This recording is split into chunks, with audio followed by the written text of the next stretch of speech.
I had a story to tell today. Well, I always got a story. But first of all, I'm going to get this out the way. I'm going for Kendrick Lamar. Now that that has been established, I'm going to go ahead and roll. Now, Ari, this is what I got to say. I don't know if anybody told the defense over there that this was Mental Health Month, but what I'm trying to say is every day in everybody's life, mental health is so important.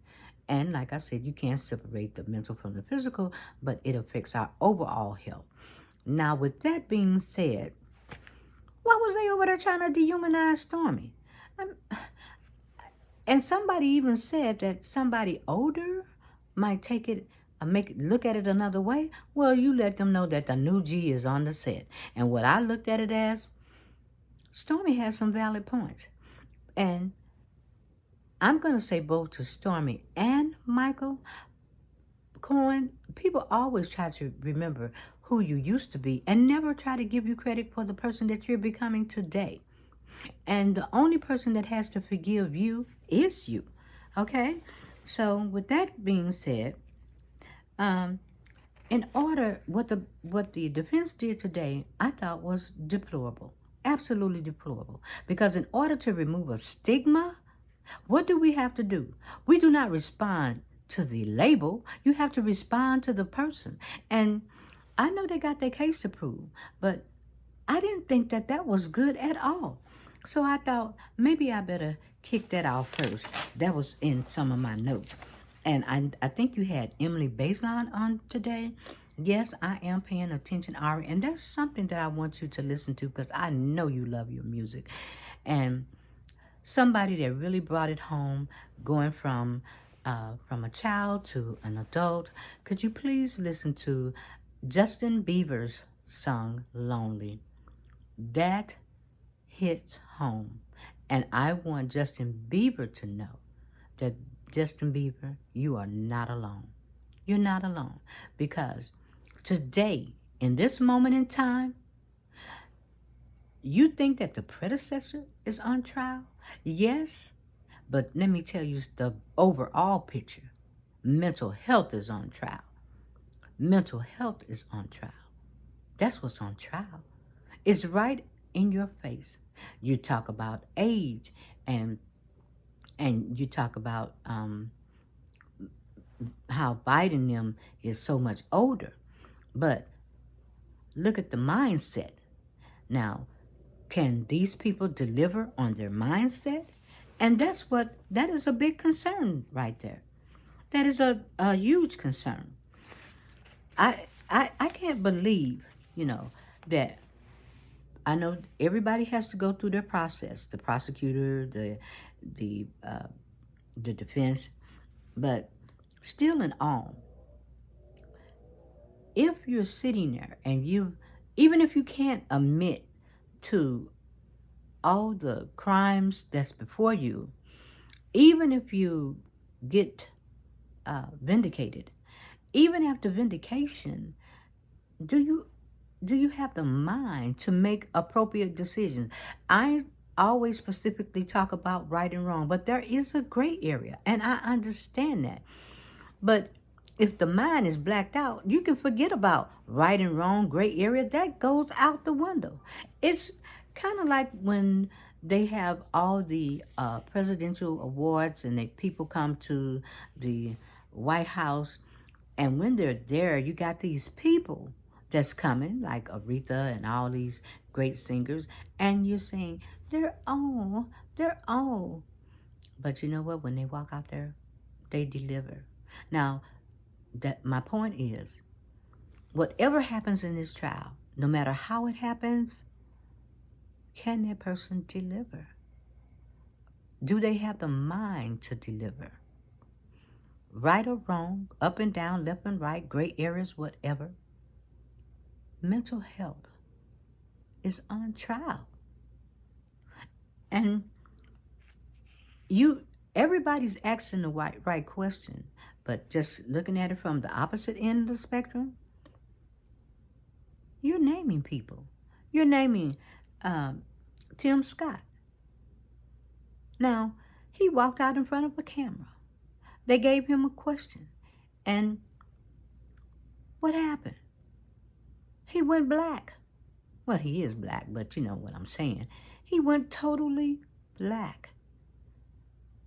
And anytime uh, somebody is not controlling their thoughts, they're not bringing to the forefront their authentic self, they don't need to be in office. But yet and still, all these people from Mitch, you all have said it over and over, from Mitch to Thomas to Kavanaugh to Barr, these are people that are controlled by who? When it gets to the point that somebody is micromanaging your mind, and they're singing the tune to If I Only Had a Brain in The Wizard of Oz, something is seriously wrong with this picture. Now, I did not start worrying about this yesterday. No, it goes back many years. And I have said it over and over and over again. Oh God, if somebody get in office, and they did, and they did. And the only thing that kept me from freaking out, flipping out, was writing and MSNBC. That's real. And there were many times when I would cut on the TV and the predecessor would be speaking, and I felt butt naked, dehumanized. I thought, oh God, this is really terrible. But when Stormy did the drop the mic moment, I was like, you go. You go. You can hang out with me. I'm cool. I'm cool because you're a street fighter. You go ninja.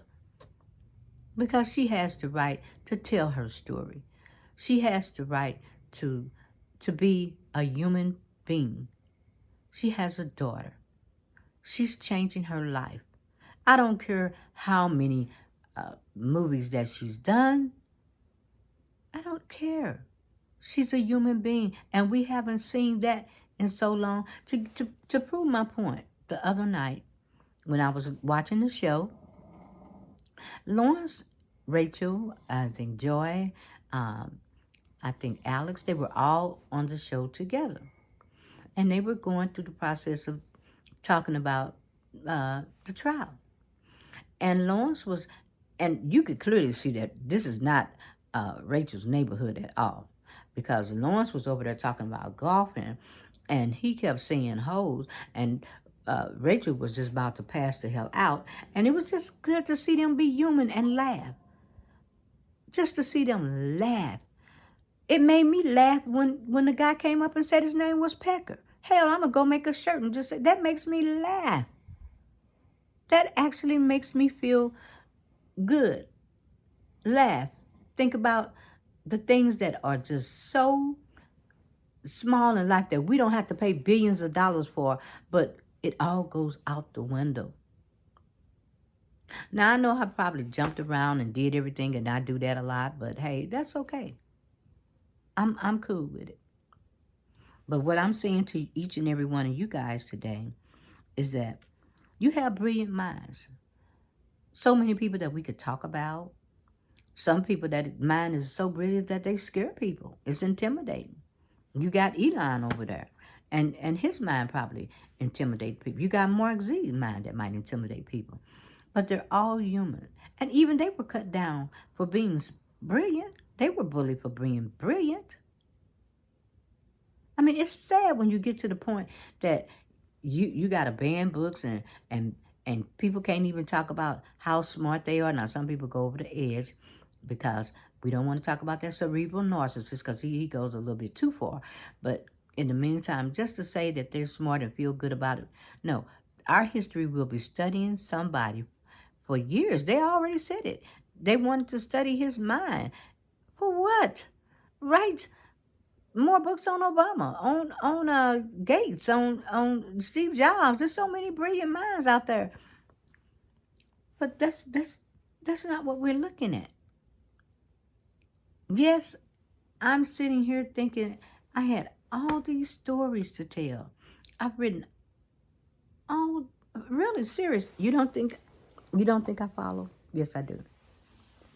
I have my stories right here. And I was going to talk about this one story. I don't know if you can see what that was, but I'm not going to tell you what the story is if you get a snapshot of it. I even have one dedicated to Andrea Mitchell. You know, I have one dedicated to her. And I definitely have one dedicated to the defense and everybody else. But I am keeping up. What do? I'm writing, taking notes, paying attention. Cause Stephanie over there thinking that ain't nobody paying no attention to this. That, you know, they off on their own. They living their life. No, baby girl, we're paying attention to it. And, you know, we'll live that magic moment of the mushroom forever, okay? Because all women have had that happen to them, and there you go, you know. And then like my girl said, if this is the story I got to tell, God, who will tell the story? All right? That was the magic moment. If they say in Hollywood, anywhere else, she penned it for not just herself, but for all the women that maybe not can come forth and talk about it. But let me get my notes here because I had to go off the deep end first. And like I said, I wanted to talk about Lawrence. Lawrence O made a good point. And Lawrence O said, even back, he said, you know what? Somebody's tears don't move me. I made a story about that. He said because he could recognize transactional empathy. He could recognize it. Shout out to Lawrence. Something else Lawrence pointed out. He pointed out about Stormy, if Stormy had got pregnant at age 27, and here you are, got a bill over here about abortion, and then she's over here getting pregnant by grandpa. Come on now. Let's make it make sense. Let us make it make sense. And I want Michael to go back and look at what Lawrence said, because now, when he takes that stand, Michael got to realize the greatest lesson he learned, that he was a tool and he was used. He was used to the core. And when he's looking over there at these attorneys, they're in his place now. They are actually in Michael's place now. So there's no need for him to get upset. He should chill, like my girl said. You can chill. You can just chill out. And I know it was used in a different context, but chill out, Mike. Because you already learned this lesson. You already been beat up. You already been hurt about it. But what are they doing? They're jumping over hoops. They're doing everything that the predecessor want to do. And if they sink this case, it's going to be their fault. He's not going to take responsibility for that. So, Michael, listen to Lawrence's lesson. Go back and look at that point where Lawrence actually said, you know, it's like a mirror image. It's like symmetry. It's a balance. You're balancing out with them because they are where you are, and you are no longer that. You're coming up out of it, and they're losing the disrespect. Oh, now, so it's time for you to go validate yourself. And like I said, you learned the lesson. It was a horrible lesson, and I'm just glad that even when they talk about salacious information, the disappointment for me is the people or the psychiatric community. I don't see them running over to P. Diddy's neighborhood, because if they had came over there, we wouldn't have might have had Bill Cosby or R. Kelly or Sean P. Diddy Combs. But you know, as Glenn Kirshner say, justice matter, our lives matter too. And it looks different, but the difference on our side is nobody's making the laws. But when you hear that information come out, woo, that's going to be a trial that Judge Mashawn is definitely not going to hear.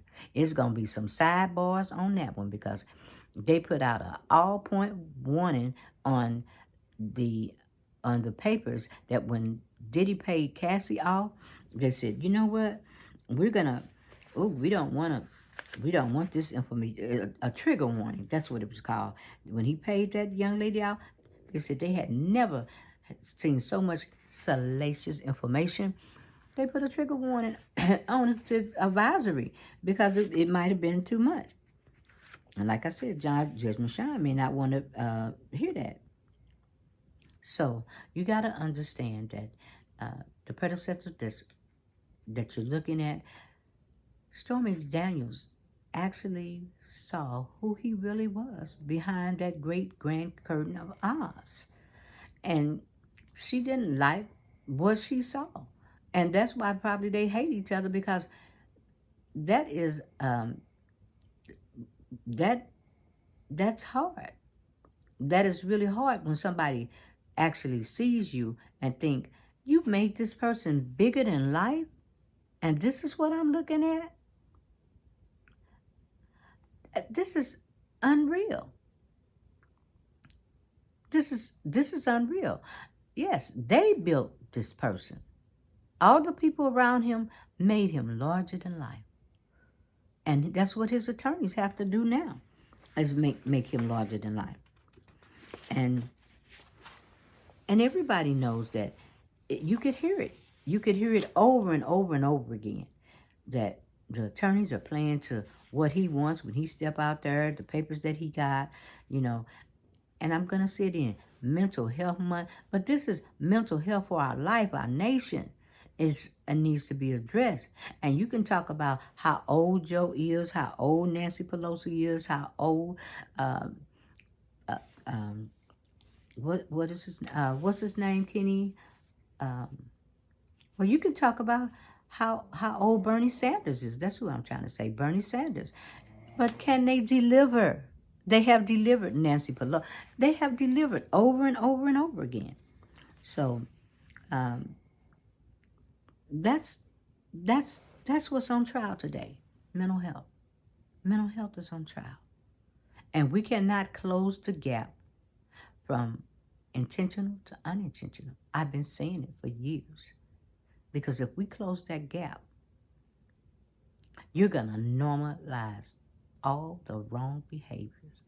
And the Supreme Court put in place safeguards and procedures.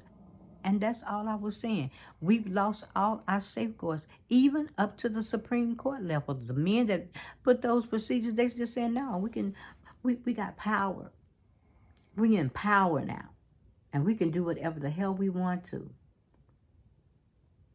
Mentally, something's wrong with this picture.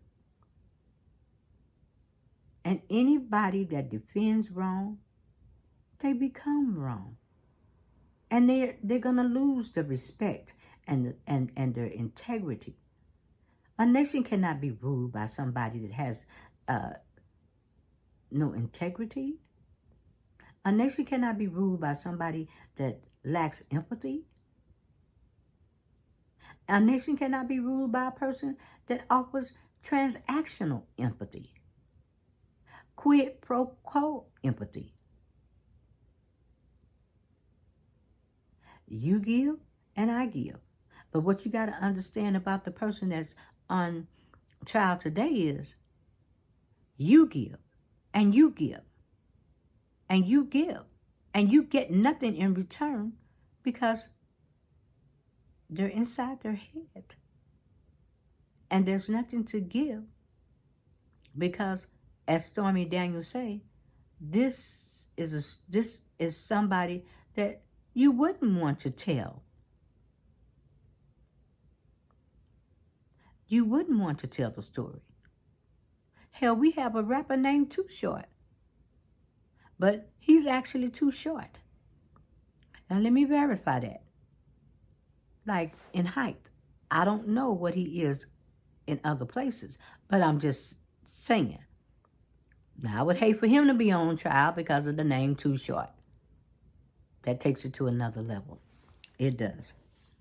But I guess she said, when you think about that you have in the road, that ain't the story that she wanted to tell. That messed up her life. And for them to come in and attack her like that, I thought that was horrible. She's somebody's mother. She's a wife. And she's smart. And what happened to E. Jean Carroll? What happened to her story?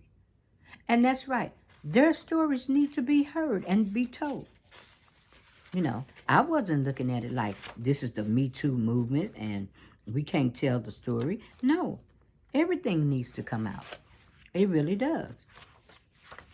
Because one thing about it, Stormy walked in that court today and she said, I'm telling this story. I'm taking the risk. And I didn't want it to blow up the prosecution case. But I think, and just saying from the new G here, shout out, like I said, shout out to Stormy because her mental health has taken a beating.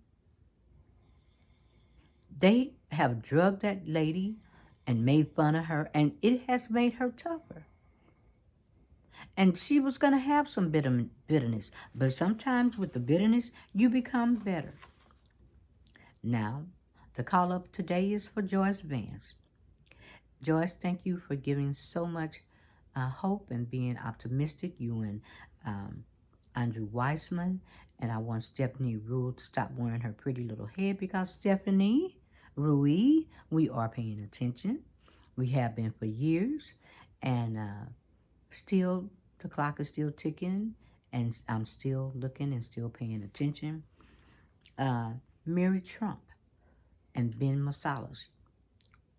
Excellent, excellent information that you all have put out there. And I just want to say that that key word is transactional empathy, and that will be coming up soon. And Ben, thank you for being detailed also, because when you threw those pictures up there of those women, baby, you painted a picture you would not believe. You told a story from not only from white, but to the black side, to the black, brown, and beige. And I appreciate that for opening that door, because when you open that door, I got a story on that one too. But it's a story that we live. And I will say this to you, Ben. It's hard for any woman to compete with all these different relationships, all these different women not feeling like you number one. It's hard, even if a woman come back and feel like, oh, I learned that I'm not only competing with a woman, I don't know how to compete with a brother. But even what's even worse is if you're competing and you're competing with your daughter or somebody's daughter. I forgot, I won't go there because it's creepy. But anywho, just to say, this is about mental health. And there's a lot of points of mental health in this story that affects a lot of people. So shout out to you, Ben. I appreciate you for putting it out there. And I am paying attention. And not only that, Ben, I lived a lot of it too. So, Lawrence, like I said, thank you for recognizing and talking about Stormy possibility could get pregnant at age 27, and here's somebody, grandpapa, that didn't even have a condom on. That was crazy. That was crazy. And thank you for recognizing that when you said, I'm not worried about Hope Hicks tears. Yep, because you could recognize transactional empathy. That's right. You give, and what do I get in return? So, Alex, no shame in your game. Glenn Kirshner, nitty gritty. I want to send a shout out to Josh Gerstein, Christy Greenborough. I'm watching, I'm paying attention, I'm taking notes. To Michelle Goodwin, Hallie Jackson, nitty gritty to Hallie, Amisha Cross, Yasmin. We will connect the dots. I hear your voice. I hear your voice. I hear your voice. And today, to Alan Terheimer, when you talked about body language, absolutely, because everybody can't read body language, and that's so important. And think about the person that cannot read body language. And I'm going to tell you this. Chris Rock cannot read that body language because he didn't even know, and this is what a lot of people don't understand. Chris didn't even know that he was going to get the hell knocked out of him because he couldn't read the body language. Now, fact check it. Chris has nonverbal learning disability. Chris is not the label. That is just what he has been labeled. He is a magnificent person. So check it out. Check what Chris Rock what he has been diagnosed with. It's a hard diagnosis, and I'll get back with you on that one also. So, and Von Hilliard, You're doing an exceptional job. You're bringing it home. And I don't know if it's cold where you at, but it doesn't look cold, so I'm glad you're not out there in the cold. But you're doing a magnificent job. And I just want to tell you all, once again, that I am paying attention. The people around me are paying attention. I give a call up. I'm saying to people in my circle, check this out. Let's discuss this. How did you feel? What do you think? What do you think the bigger picture is? Because, once again, everybody don't get the big picture. And since we are into mental health, and I have a channel, and it's a small channel. I just got on YouTube, but I'm a bulldog, like my girl Stormy. I'm a new G, and I'm gonna probably give YouTube a headache because I'm probably not. I mean, not saying I don't follow their guidelines, but they probably hate my titles, and you know, I get a low score on it. I mean, I get many visitors, but you know what? I lived it. I understand it, and it's hard for people to open up about mental health. And right now, our nation is at the hands of of a person who is not mentally stable to run this nation. And you're looking at a lot of people that's falling behind, and you could say cult or whatever, that's going behind the lead. But when Tim Scott got on there, the little respect that I did have for Tim went out the window, because you're putting money over everything. I don't think I would want to write that story and be in Tim's wife's place, because I'd be like, what the hell you got on TV, and you actually, you want to kiss up to this person, be Captain Kiss Butt, you want to kiss up to this person, and you know that this person, what it could do to our nation? You putting all these people's lives in jeopardy for what? Your agenda? The Machiavellian effect. But anywho, I guess I just went off on a tangent. I had to say what I felt today, my reaction to this, to the trial today. And like I said, somebody needs to get over there and talk to these attorneys, and I don't know, just tell them it's Mental Health Month. But every day is mental health. Every day is mental health. But to try to take this lady down like that, that sucked. And I'm glad that I'm glad I'm not one of the jurors, I know that, we haven't heard all the information. But hey, if you got receipts there, to me, I don't care what she did. I don't care how many movies but you can't deny that this woman, and every woman out there feeling that. We've all had a bad F day, and some of us even had a really, really bad F day when 18 to 21 years come behind it. So let's get real. Let's get real and talk about it. And she has the right to tell her story. She has the right to tell her story. Hell, the next time I could roll up on the video, I might have a Stormy shirt on. I might have a candle here too. I might have a Snoop Dogg joint. But what I'm saying today is, think about it. A lot of people can't see the big picture. A lot of people want to scream about Biden's age, Pelosi's age, Sanders' age, but when they walk out there, that mind can deliver. And if that mind cannot deliver, then it's a no-go. And if that mind do deliver, and you got Kavanaugh and Thomas and these Alito, and they went to these elaborate schools to what? To come to the decision that, we're going to just protect somebody that's wrong. How much respect do you think we have for you? Really? When you're writing these laws and we're looking at what you're doing, and don't take the other crew down with you, because these women just got on the court. I know they don't want to be a part of this crap. All because your Machiavellian effect, your agenda. You think that you got so much power? That power isn't anything when people see that you've lost your integrity. And look at where your mental health is. Look at where it's going to be. Mitch and all of them can step out there and say, hey, we're going to stand behind whoever they want to stand behind. The other man got worms in his brains, okay? Right now, he's saying that a worm got in his brain and whatever that story is. But what I'm saying today is mental health is on trial.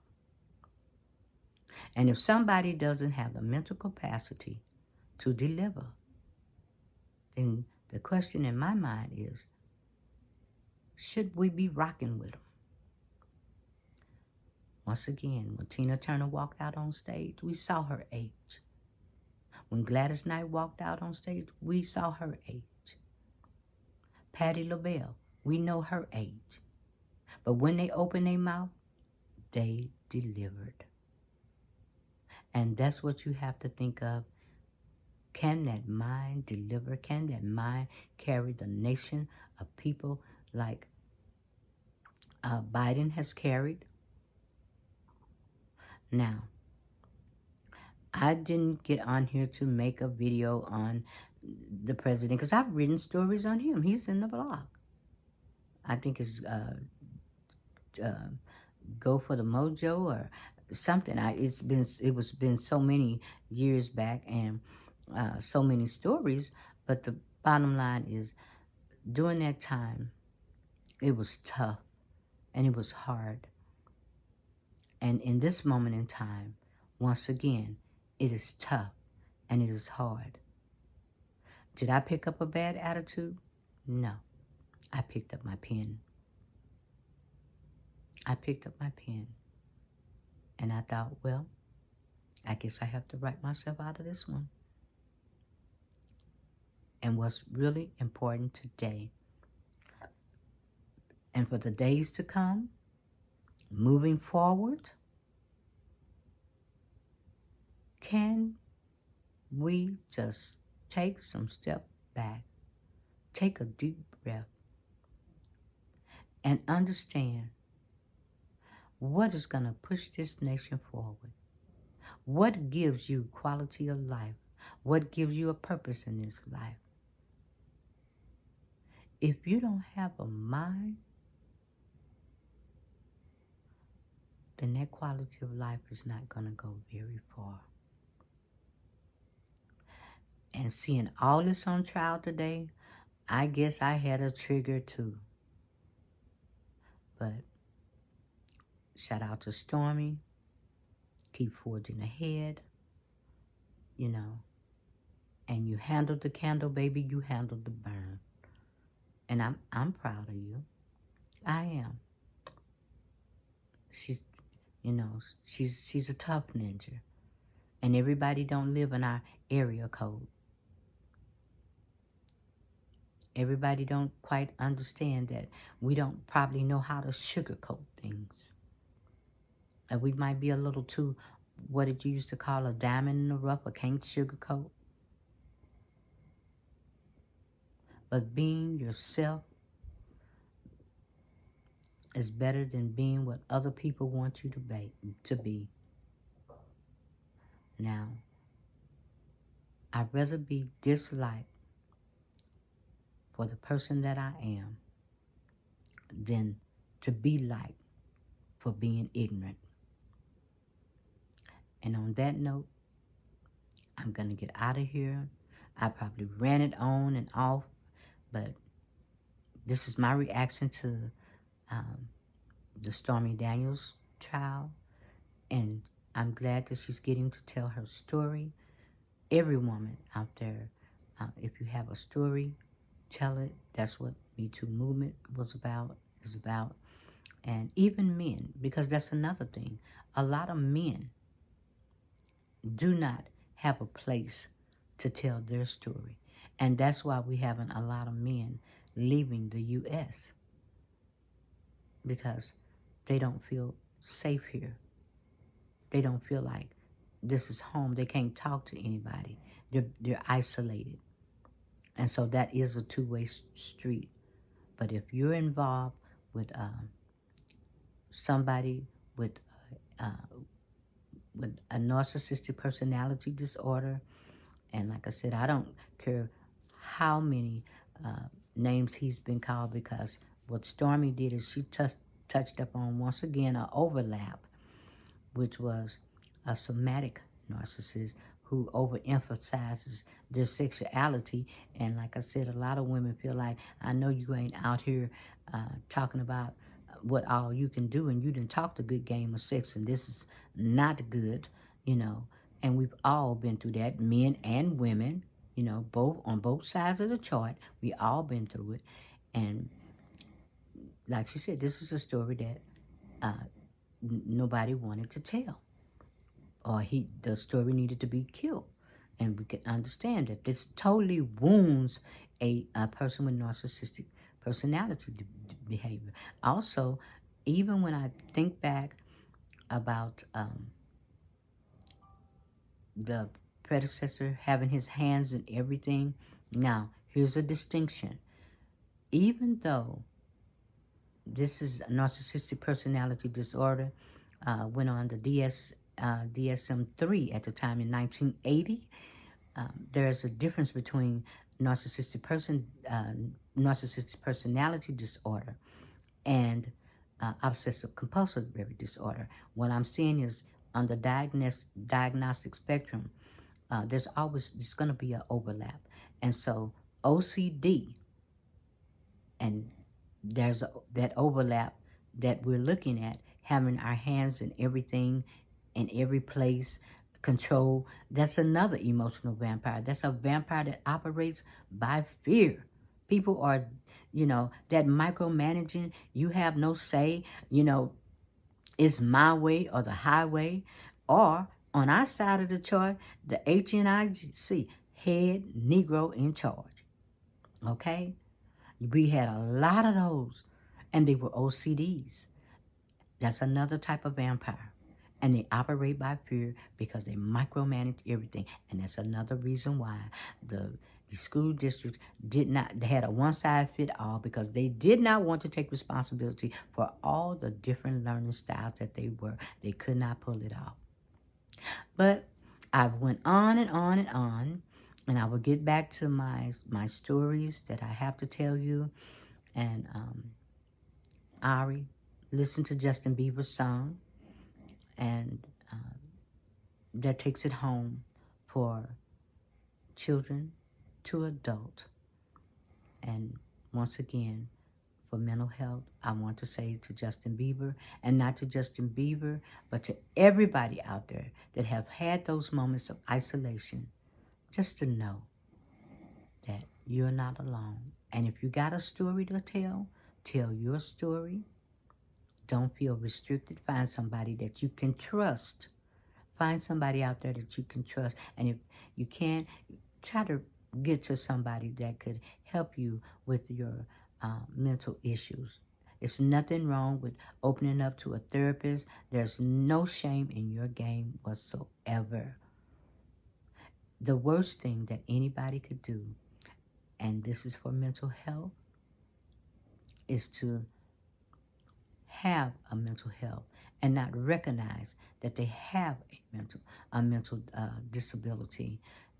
They, and that's hard, because that's the way a person that's with Alzheimer's, that's a person with dementia, that's a person with anosognosia. These are people that cannot recognize that they do have a severe mental imbalance. So I can go on and on and on. I can. But that's what I want to say for Mental Health Month. And to everybody out there, it is time. It is time. And you don't have to be ashamed. The shame is when it's help out here and you're not reaching out here to get it. And I don't particularly back pills or whatever. But, whatever works for you. If you got something that's working for you, then hang tough with it. But me, I'm not the pill person on that end. So just get help, so you won't be alone. So you won't be on stage singing Justin Bieber's song. So you won't end up like Stormy Daniels today, getting dehumanized and called names. And they're not handling her like a person and handling the label. And you know what, Stormy? Baby, you handled the candle and you did handle the burn and you brought it on home. So on that note, I'm going to get out of here. I'm going to go write because this is another edge day. But it always is good for me to write. And I'll come back and deliver something very soon. So thank you for listening to my rant. And to the defense, I don't know. I don't know if you can go to the mirror and look at yourself and realize. But when you see Michael Cohen up on that stand, you become him. And Michael's becoming better. Because Michael know what it's like to be used as a tool and not even be considered as a human being and not even get the position that he thought he was going to get. Ride or die for years. But Michael has learned that they will never deliver. They will never take responsibility. That's right. Because it's a one-way street. Quid pro quo versus you get nothing. And I'm out.